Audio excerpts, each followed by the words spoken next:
Good to see you. Hope you're doing well and had a great weekend. I would like for you to make sure that you have your workbook open to page 80, please. Do that now. I hope you're enjoying those jingles and they're so ingrained in your head that you could just pretty much say them in your sleep. They're going to help you a lot this week. They're going to help you right now, actually, because you're about to turn me off or pause me, because I would like for you to look at the Learn It section. You already know that prepositions are connector words and that they're kind of like holding the apple on the tree. They're like the stem and they connect parts of the sentence. And if you lose your connector word, the sentence falls apart. So you're going to put some connector words in on these blanks in this section and come up with an interesting way to have this story work out. You're going to join the noun or the pronoun at the end of the sentence by choosing your own preposition that works with the meaning of the sentence. So, for the example, it says, the raindrops dripped, and they put in down the window pane. You could have said the raindrops dripped across the window pane, or they dripped over the window pane. You can pick which one you think fits to your storytelling interest, but it does need to make sense. So for now, I'm going to read through these and you're going to be thinking of which preposition you want to put in there. You can always check back your preposition list at the beginning of this chapter to choose some that would work. Several sailboats are anchored blank the bay. Peggy walked blank an umbrella during the April showers. I'm going to let you finish reading those and put in the preposition that you think fits best. When you get to number 2 on page 81, number 2 is for you to write a sentence about Rex and the rainy day. Be sure to include a prepositional phrase. And when you do that, you know Mrs. Lecce is going to want you to mark it. So please mark that prepositional phrase with your parentheses so that I can see that you stuck that prepositional phrase in there. And I'm looking forward to reading those. At this point, I want you to try the entire 2 pages, 80 and 81, without me.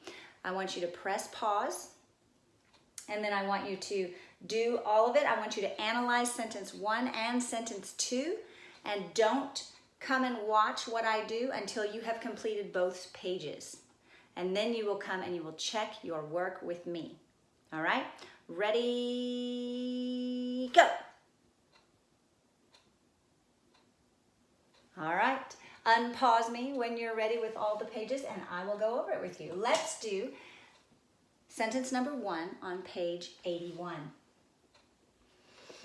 The curious toddler tripped over it in the kitchen. Whoops. Order of analysis is phrases, clauses, principal elements, and modifiers. Are there any prepositional phrases in this sentence? Now remember, a prepositional phrase will be able to be taken out and the sentence falls apart. So let's see how many we think we have. What do you think? I'm going to go back here. You should have marked over it is a prepositional phrase. Let's double check. The curious toddler tripped it in the kitchen. Doesn't make much sense. In the kitchen, prepositional phrase. Let's double check. The curious toddler tripped over it, the kitchen.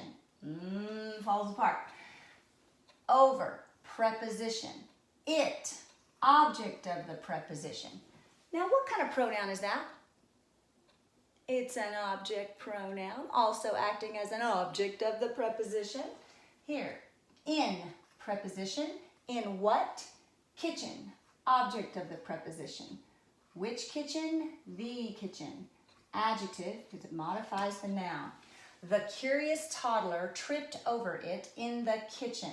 Say it with me. This is a sentence and it is declarative. This sentence is about toddler. So toddler is the subject.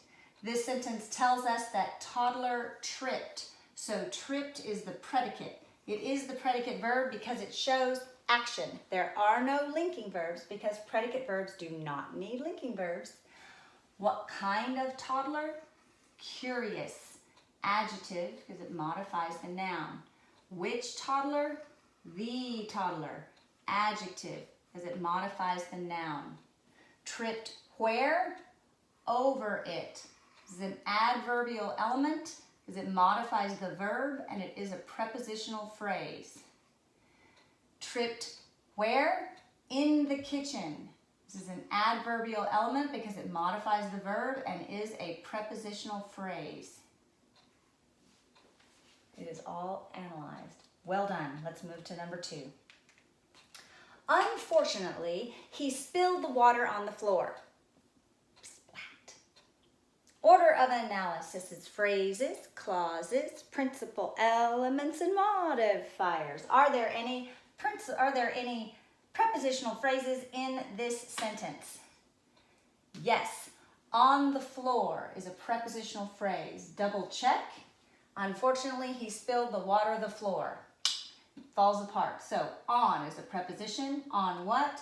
Floor. Object of the preposition. Which floor? The floor.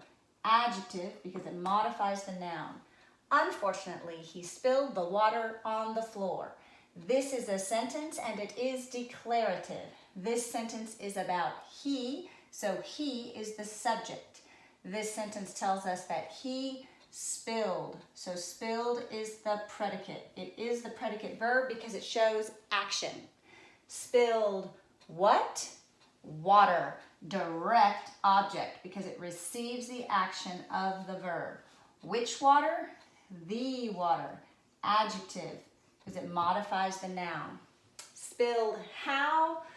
Unfortunately. Adverb because it modifies the verb. Spilled where? On the floor. Adverbial element because it modifies the verb and it is a prepositional phrase. Make sure yours look like mine. Make any corrections you need to make. You are becoming very prepared for a quiz on this material and I'm very proud of you. This is complicated stuff. I hope you're finding it fun and I look forward to seeing you again tomorrow. Bye.